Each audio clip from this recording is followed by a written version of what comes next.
Jutaan tahun yang lalu ketika manusia bahkan belum ada di bumi, lautan dikuasai oleh predator terbesar yang pernah hidup. Seekor hiu purba raksasa dengan ukuran lebih dari 20 meter, gigi sepanjang belati, dan rahang yang mampu menghancurkan paus dalam sekali gigitan. Namanya adalah Megalodon. Selama ini dunia percaya bahwa Megalodon telah punah lebih dari jutaan tahun yang lalu. Fosil-fosilnya ditemukan, diteliti lalu disimpan di museum sebagai bukti sejarah.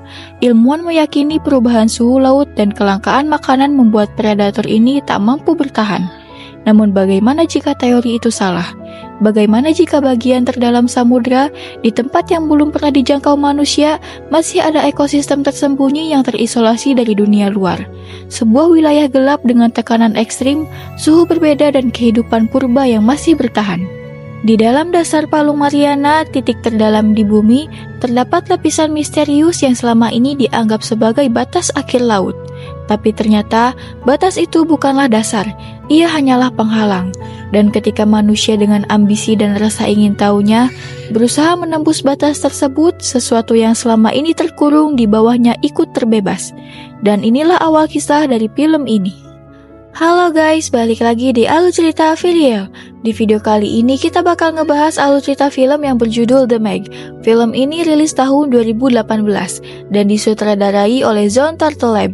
Genre film ini adalah action, science fiction, dan thriller. Jadi buat kalian yang suka film tentang monster laut raksasa, penuh ketegangan dan adegan menegangkan di tengah lautan, film ini wajib banget buat ditonton ya sama kalian. Nah, film ini menceritakan tentang seekor hiu purba raksasa yang disebut Megalodon, yang selama ini diyakini sudah punah jutaan tahun yang lalu. Tapi ternyata, makhluk itu masih hidup dan bersembunyi di kedalaman terdalam samudra. Semua bermula ketika sebuah tim penelitian melakukan eksplorasi ke Palung Mariana dan menemukan sesuatu yang seharusnya tidak pernah mereka ganggu. Dari situlah teror dimulai. Oke guys, tanpa berlama-lama lagi, langsung aja kita masuk ke alur cerita filmnya dari awal sampai akhir. Jangan lupa tonton sampai habis biar nggak ketinggalan detail pentingnya. Oke guys, simak ya.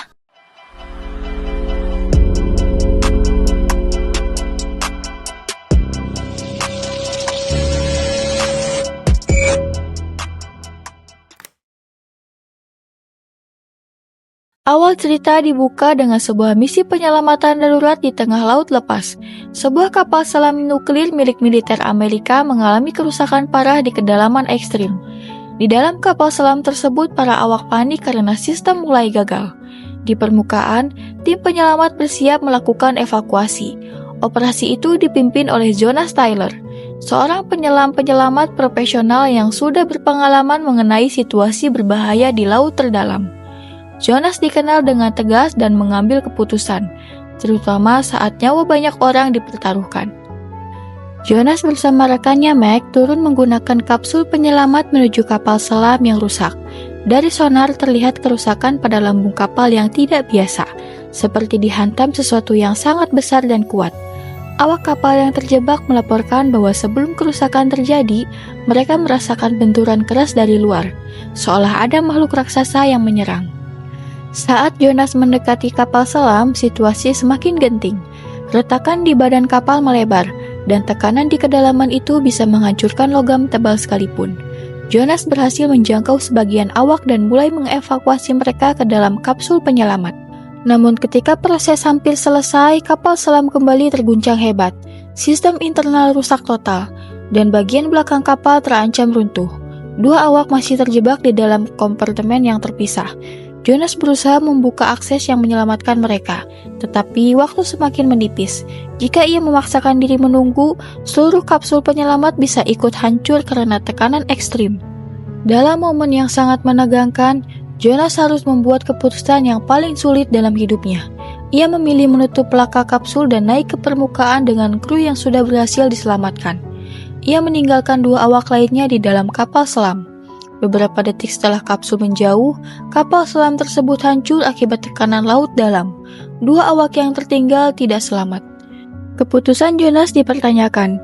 Reputasinya hancur, ia dianggap membuat keputusan yang terlalu cepat dan menyebabkan dua awak kapal tewas. Karirnya pun berakhir. 5 tahun berlalu, Jonas tidak lagi menjadi penyelamat yang dihormati. Ia hidup dalam bayang-bayang trauma dan rasa bersalah. terus dihantui oleh pertanyaan yang sama. Apakah ia benar-benar melihat monster di kedalaman itu, atau semua itu hanya bayangan pikirannya saja? 5 tahun setelah insiden tragis itu, sebuah fasilitas penelitian laut canggih bernama Manawan beroperasi di tengah Samudra Pasifik. Fasilitas ini dipimpin oleh ilmuwan kelautan ternama bernama Dr. Minwei Zhang dan didanai oleh miliarder eksentrik Jack Morris. Proyek ambisius mereka adalah menembus bagian terdalam Palung Mariana, lebih dalam dari yang pernah dijelajahi oleh manusia. Dr. Zhang memiliki teori bahwa selama ini dunia mengira Palung Mariana memiliki dasar tertentu, padahal sebenarnya ada lapisan termoklin tebal yang menyembunyikan ekosistem lain di bawahnya. Lapisan suhu ekstrim itu bertindak seperti selimut, yang menutupi kehidupan purba yang belum pernah tersentuh oleh manusia. Untuk membuktikan teori tersebut, tim peneliti menggunakan kapal selam canggih yang dipiloti oleh Lori Tyler, yaitu mantan istri Jonas. Bersama 2 kru lainnya, The Wall dan seorang ilmuwan bernama Toshi, mereka turun perlahan ke kedalaman yang memecahkan rekor. Awalnya perjalanan berjalan dengan lancar. Mereka berhasil menembus lapisan termoklin misterius itu dan menemukan dunia baru di bawahnya. Kamera menunjukkan pemandangan luar biasa, makhluk-makhluk laut purba, ubur-ubur bercahaya raksasa, dan spesies yang belum pernah teridentifikasi sebelumnya. Tim di Manawan bersorak bangga. Teori Dr. Zhang terbukti benar. Namun kebahagiaan itu tidak berlangsung lama. Tiba-tiba, sonar kapal selam menangkap pergerakan besar mendekat dengan kecepatan yang tinggi. Sebelum mereka sempat bereaksi, sesuatu menghantam kapal selam dengan kekuatan luar biasa. Seluruh badan kapal terguncang hebat. Lampu berkedip, sistem navigasi rusak, dan lambung kapal mulai retak. Dari jendela kapal selam, terlihat bayangan raksasa melintas di kegelapan. Ukurannya jauh lebih besar dari hiu manapun yang pernah tercatat dalam sejarah. Makhluk itu kemudian menyerang kembali. Benturan kedua membuat kapal selam kehilangan kendali dan jatuh lebih dalam hingga terdampar di dasar palung tersembunyi itu. Sistem komunikasi rusak total. Oksigen terbatas, tekanan luar semakin menghancurkan struktur kapal. Di atas, tim Manawan panik. Mereka menyadari bahwa satu-satunya orang yang pernah mengalami situasi serupa dan selamat adalah Jonas Tyler. Dengan terpaksa, mereka harus memanggil pria yang dulu dianggap berhalusinasi, karena apa yang menyerang kapal selama ini sangat mirip dengan cerita Jonas 5 tahun yang lalu. Setelah kapal selam yang dipiloti Lori terjebak di dasar lapisan terdalam Palung Mariana, situasi di Manawan menjadi sangat tegang. Oksigen di dalam kapal selam semakin menipis, dan struktur lambung tidak akan mampu menahan tekanan terlalu lama. Tak ada banyak pilihan. Dr. Minwei Zhang akhirnya memutuskan memanggil satu-satunya orang yang pernah menghadapi situasi serupa dan selamat. Ia adalah Jonas Tyler. Kemudian Dr. Minwei Zhang langsung pergi menemui Jonas. Jonas menolak awalnya.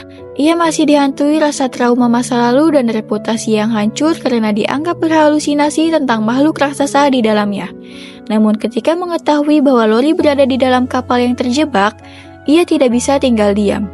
Demi menyelamatkan mereka, Jonas kembali turun ke dalam yang dulu menghancurkan hidupnya. Sebelum Jonas sampai di tempat penelitian, orang pertama yang berinisiatif melakukan penyelamatan adalah Su Yin Zhang, putri dari Dr. Minwei Zhang. Ia adalah seorang ilmuwan sekaligus pilot kapal selam yang sangat berpengalaman. Tanpa menunggu lama, Su Yin memutuskan turun ke kedalaman menggunakan kapal selam penyelamat untuk mencari kapsul. Namun misi ini sangat berbahaya, karena belum ada yang benar-benar tahu kondisi lapisan bawah yang mereka temukan. Perlahan, kapal selam yang dikemudikan Su Yin mulai turun menembus kedalaman laut. Semakin jauh ia turun, cahaya dari permukaan laut semakin memudar hingga akhirnya hanya tersisa kegelapan pekat. Kegelapan itu menyelimuti sekelilingnya. Lampu sorot kapal selam menjadi satu-satunya sumber cahaya yang menerangi dunia bawah laut yang sunyi dan misterius itu. Sesekali terlihat makhluk laut aneh yang berenang melewati jendela kapal selamnya. Makhluk-makhluk yang mungkin belum pernah dilihat manusia sebelumnya. Ketika kapal selam semakin mendekat ke area target, tiba-tiba sesuatu yang tidak terduga muncul dari kegelapan. Seekor cumi-cumi raksasa tiba-tiba menyerang kapal selam milik Su Yin.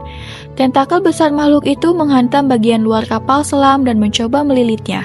Kapal selam pun berguncang hebat akibat benturan tersebut. Sementara alarm di dalam kokpit mulai berbunyi keras menandakan adanya tekanan dan serangan dari luar. Dalam situasi yang sangat menegangkan itu, Suyin berusaha tetap tenang dan mencoba mengendalikan kapal selamnya. Ia memutar arah dan melakukan manuver cepat untuk menghindari tentakel makhluk raksasa tersebut. Setelah beberapa detik yang terasa sangat lama, akhirnya cumi-cumi itu melepaskan kapal selamnya dan kembali menghilang ke kedalaman kegelapan laut. Namun ketegangan yang dialami Suyin belum berakhir. Saat lampu kapal selam menyapu area di depan, tiba-tiba ia melihat bayangan raksasa bergerak perlahan di kejauhan. Bayangan itu jauh lebih besar daripada cumi-cumi yang tadi menyerangnya. Awalnya, Suyin tidak yakin dengan apa yang ia lihat. Tetapi ketika makhluk tersebut sedikit terkena cahaya lampu kapal selamnya, bentuknya mulai terlihat jelas. Makhluk itu memiliki tubuh seperti hiu, tetapi ukurannya jauh lebih besar dari hiu manapun yang pernah dikenal oleh manusia. Saat itulah, Suyin menyadari sesuatu yang sangat mengejutkan. Makhluk raksasa yang ia lihat adalah Megalodon. Sementara itu, di atas permukaan laut, tim di stasiun Manawan semakin panik karena waktu penyelamatan terus berjalan. Oksigen para kru yang terjebak di kapal selam rusak semakin menipis. Tidak ada pilihan lain. Mereka akhirnya memanggil satu-satunya orang yang pernah menghadapi situasi ekstrim seperti ini sebelumnya, yaitu Jonas Tyler. Jonas yang sebelumnya sudah lama meninggalkan dunia penyelamatan laut dalam akhirnya setuju untuk membantu. Ia segera mempersiapkan diri dan masuk ke dalam kapal selam penyelamat lainnya. Tanpa membuang waktu, kapal selam yang dikemudikan Jonas mulai turun menuju kedalaman laut yang sama. Perlahan, kapal selam Jonas turun menembus lapisan demi lapisan laut menuju dasar Palung Mariana. Dalam perjalanan menuju bawah, Jonas tetap fokus mengendalikan kapal selamnya. Ia tahu bahwa kedalaman seperti ini tekanan air sangat mematikan, dan satu kesalahan kecil saja bisa membuat kapal selamnya hancur. Namun yang tidak Jonas ketahui adalah bahwa di bawah sana, Suyin baru saja melihat sesuatu yang seharusnya tidak mungkin ada. Sementara itu, Jonas masih dalam perjalanan menuruni kedalaman laut menggunakan kapal selam penyelamat. Di dasar Palung Mariana, keadaan Dr. Suyin semakin genting. Ia telah berhasil menemukan kapal selam penelitian yang rusak dan terjebak di dasar laut. Kapal selam itu terlihat miring dan sebagian bodinya tertancap di dasar laut akibat benturan sebelumnya. Melalui radio komunikasi yang terhubung dengan lemah, Suyin mencoba menenangkan para kru yang terjebak di dalam kapal selam tersebut. Ia memberitahu bahwa bantuan sedang dalam perjalanan. Meskipun demikian, Suyin juga sadar bahwa penyelamatan ini tidak akan mudah. Posisi kapal selam yang rusak membuat proses evakuasi menjadi sangat berisiko. Sedikit kesalahan saja bisa membuat tekanan air menghancurkan kapal selam itu. Tak lama kemudian, dari kejauhan terlihat cahaya lain mendekat perlahan. Itu adalah kapal selam milik Jonas, yang akhirnya berhasil mencapai kedalaman yang sama. Jonas segera menghubungi Suyin melalui radio dan menanyakan kondisi para kru. Setelah mendengar laporan bahwa oksigen mereka hampir habis, Jonas langsung mengambil alih rencana penyelamatan. Jonas mengarahkan kapal selamnya mendekati kapal yang rusak tersebut.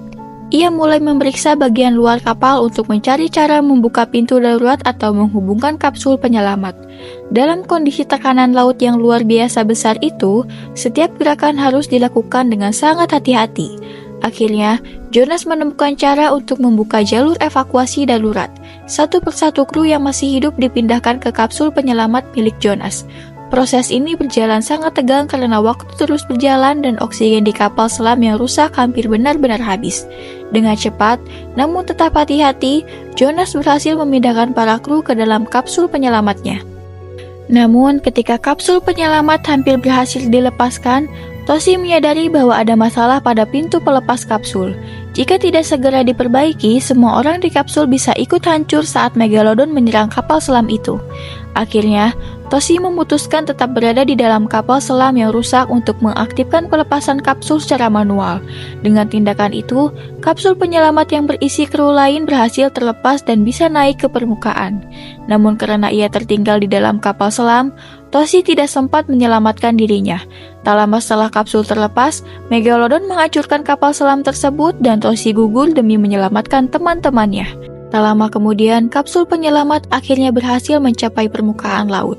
Para kru yang berhasil diselamatkan segera dibawa masuk ke stasiun penelitian Manawan. Semua orang merasa lega karena sebagian besar kru berhasil diselamatkan dari dasar laut. Namun kegembiraan itu tidak berlangsung dengan lama. Karena tanpa mereka sadari, saat kapsul penyelamat dan kapal selam melewati lapisan gas tersebut, mereka juga secara tidak sengaja membuka jalan bagi Megalodon untuk keluar dari habitat tersembunyinya. Sekarang, predator purba itu tidak lagi terperangkap di dunia bawah laut yang tersembunyi. Ia telah memasuki lautan terbuka, tempat di mana manusia hidup dan berlayar. Dan itu berarti teror Megalodon baru saja dimulai. Di dalam fasilitas Manawan, keadaan sempat kembali tenang. Para ilmuwan sibuk memeriksa data penyelaman dan memastikan kondisi kru yang baru saja diselamatkan. Sementara itu, seorang gadis kecil bernama Mei Ying yang merupakan anak dari Su Yinzhang sedang berjalan-jalan di lorong kaca bawah laut yang menghadap langsung ke lautan. Tempat itu seperti terowongan akuarium raksasa, di mana orang bisa melihat kehidupan laut dari jarak yang sangat dekat. Awalnya semua terlihat normal, ikan-ikan kecil berenang dengan tenang di luar kaca, dan Mei Ying menikmati pemandangan tersebut sendirian. Namun beberapa saat kemudian, bayangan besar tiba-tiba muncul dari kejauhan. Bayangan itu bergerak perlahan dari kegelapan laut dan semakin lama semakin membesar. Mei Ying yang penasaran mencoba mendekat ke kaca untuk melihat lebih jelas, tetapi detik berikutnya, sesuatu yang mengerikan muncul tepat di depannya. Seekor hiu raksasa tiba-tiba muncul dan langsung menggigit kaca pelindung lorong tersebut. Makhluk itu adalah Megalodon yang baru saja keluar dari habitat purbanya. Benturan keras terdengar ketika gigi besar itu menghantam kaca. Walaupun kaca tebal itu tidak sampai pecah, bekas gigitan raksasa Megalodon meninggalkan retakan. Setelah insiden tersebut, para ilmuwan akhirnya menyadari bahwa makhluk yang menyerang kapal selam sebelumnya memang benar-benar Megalodon. Jika hiu raksasa itu dibiarkan bebas di lautan, maka kapal-kapal melintas bahkan wilayah pantai bisa berada dalam bahaya besar. Karena itulah, mereka memutuskan untuk segera melacak dan menghentikan makhluk tersebut sebelum mencapai wilayah yang ramai manusia. Dipimpin oleh penyelam berpengalaman yaitu Jonas Tyler, tim penelitian kemudian menaiki kapal untuk mencari keberadaan Megalodon di laut terbuka. Mereka menggunakan radar dan sonar untuk melacak pergerakan makhluk raksasa itu. Tidak butuh waktu lama hingga mereka akhirnya mendeteksi sesuatu yang sangat besar bergerak di bawah permukaan air. Ketika Megalodon akhirnya muncul, ukuran terlihat jauh lebih besar dari yang mereka bayangkan. Tubuh raksasa itu bergerak perlahan di bawah air seperti bayangan monster yang sangat besar. Karena jaraknya terlalu dekat dengan kapal, Jonas memutuskan melakukan sesuatu yang sangat berani. Ia turun langsung ke laut dan berenang mendekati Megalodon untuk menembakkan alat pelacak ke tubuhnya. Dengan membawa alat penembak pelacak, Jonas berenang perlahan mendekati makhluk raksasa tersebut. Semua kru di kapal hanya bisa menonton dengan tegang karena satu kesalahan kecil saja bisa membuat Jonas langsung dimakan hidup-hidup. Setelah posisinya cukup dekat, Jonas akhirnya menembakkan alat pelacak itu. Namun ketika para kru mencoba menarik kabel pelacak itu, gerakan kabel yang menyeret air justru menimbulkan percikan yang menarik perhatian Megalodon. Hiu raksasa itu tiba-tiba berhenti bergerak dan perlahan menoleh ke arah Jonas.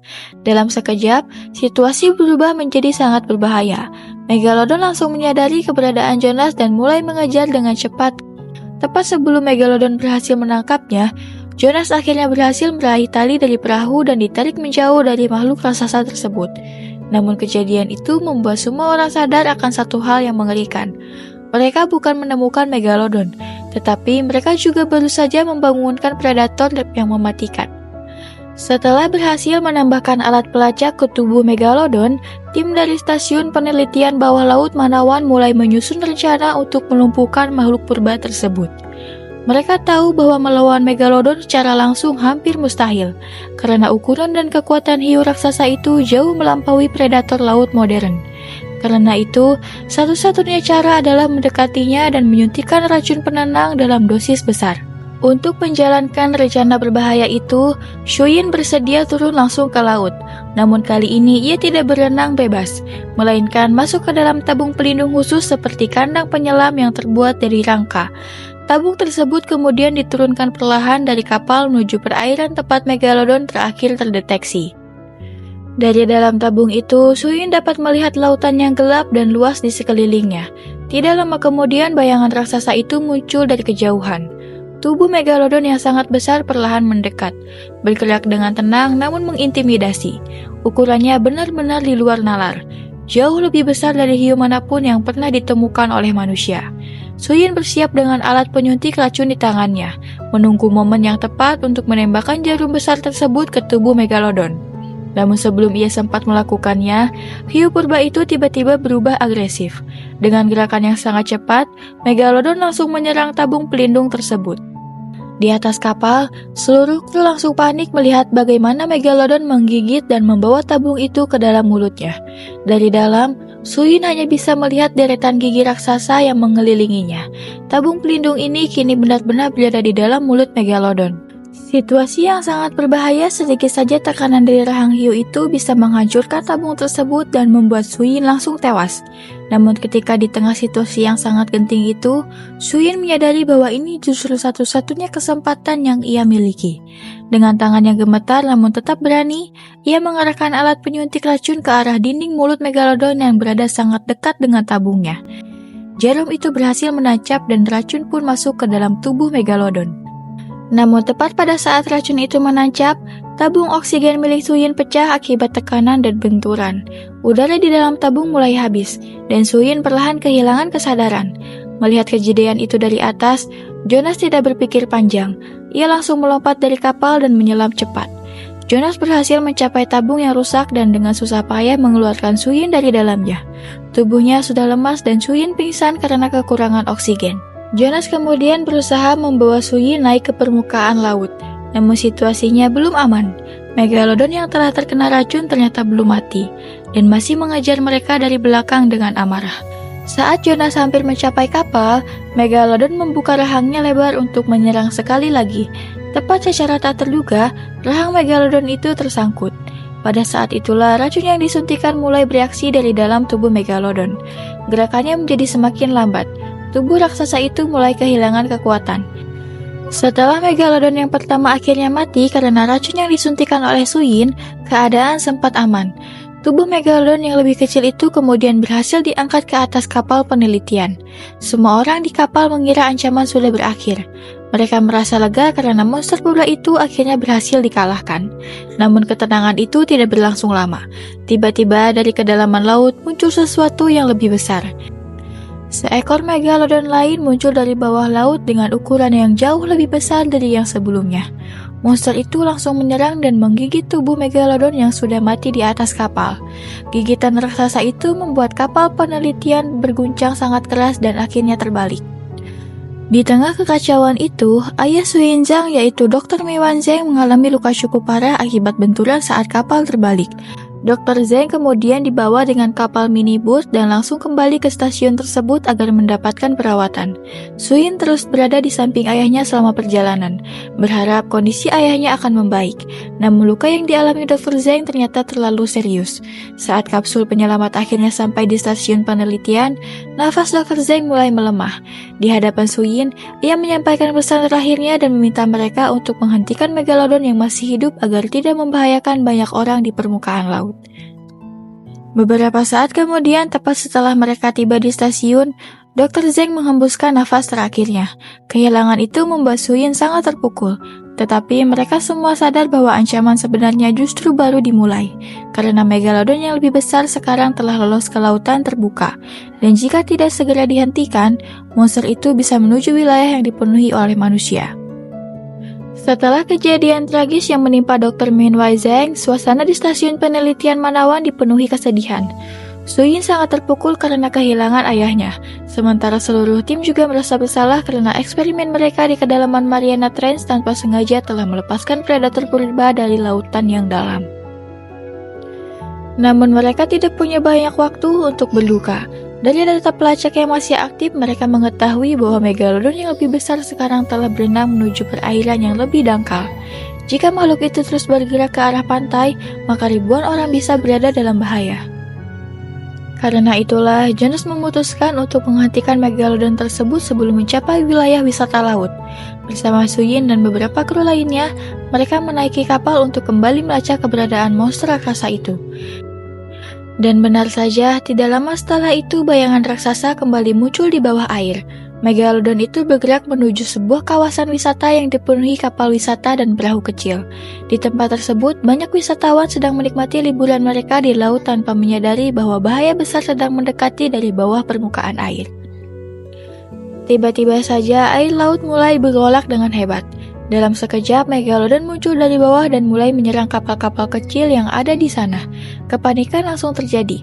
Orang-orang berteriak dan berusaha menyelamatkan diri ketika hiu raksasa itu menghancurkan perahu-perahu dengan sekali hantaman. Kemudian, Jonas dan Suyin menyiapkan rencana untuk memancing hiu raksasa itu agar datang ke lokasi mereka. Mereka tidak mengajarnya secara langsung, melainkan menunggu di kapal induk sambil menyalakan alat sonar khusus yang mampu memancarkan suara seperti panggilan ikan paus. Suara paus dipilih karena Megalodon adalah predator laut raksasa yang biasanya memburu mamalia besar seperti paus. Dengan memancarkan suara tersebut ke dalam laut, mereka berharap makhluk itu akan mengira ada mangsa besar di daerah tersebut. Kemudian, Jonas dan Suyin sedang berada di bawah laut dengan kapal mereka masing-masing. Mesin sonar terus memancarkan suara frekuensi rendah yang bergema ke dalam kedalaman laut. Semua kru menunggu dengan tegang berharap rencana mereka berhasil. Beberapa saat pertama tidak terjadi apa-apa. Laut terlihat tenang, hanya ombak kecil yang bergerak perlahan di sekitar kapal. Namun tiba-tiba alat pemindai mulai menunjukkan sesuatu yang bergerak dari kejauhan di bawah permukaan laut. Sinyal itu semakin lama semakin besar. Tidak lama kemudian, bayangan raksasa mulai terlihat bergerak mendekati dari dalam laut. Makhluk itu tertarik oleh suara sonar yang meniru panggilan paus. Megalodon itu akhirnya datang. Monster laut itu bergerak perlahan namun pasti menuju kapal mereka, seolah-olah sedang mendekati mangsanya. Melihat hal itu, Jonas sadar bahwa rencana mereka berhasil. Sekarang, mereka hanya perlu menjauhkan makhluk itu dari kawasan wisata sebelum melakukan langkah terakhir untuk menghentikannya. Setelah berhasil menarik perhatian Megalodon, Jonas terus memancing makhluk raksasa itu menjauh dari kapal-kapal wisata. Monster laut tersebut berenang sangat cepat di belakang kapal kecil Jonas, menciptakan gelombang besar yang membuat perairan di sekitarnya menjadi kacau. Dengan kecepatan tinggi, Jonas mengarahkan kapal kecilnya langsung menuju tubuh Megalodon yang sedang bergerak di bawah permukaan air. Pada saat yang tepat, ia mengarahkan haluan kapal ke bagian bawah tubuh hiu tersebut. Kapal itu menghantam dan merobek bagian bawah perut Megalodon, membuat luka besar pada tubuh predator raksasa tersebut. Serangan itu membuat Megalodon mengamuk. Air laut berguncang hebat ketika makhluk itu bergerak karena kesakitan. Namun luka tersebut ternyata belum cukup untuk membunuhnya. Megalodon itu masih hidup dan justru menjadi semakin agresif. Karena kesakitan, Megalodon itu tiba-tiba bergerak cepat ke permukaan laut.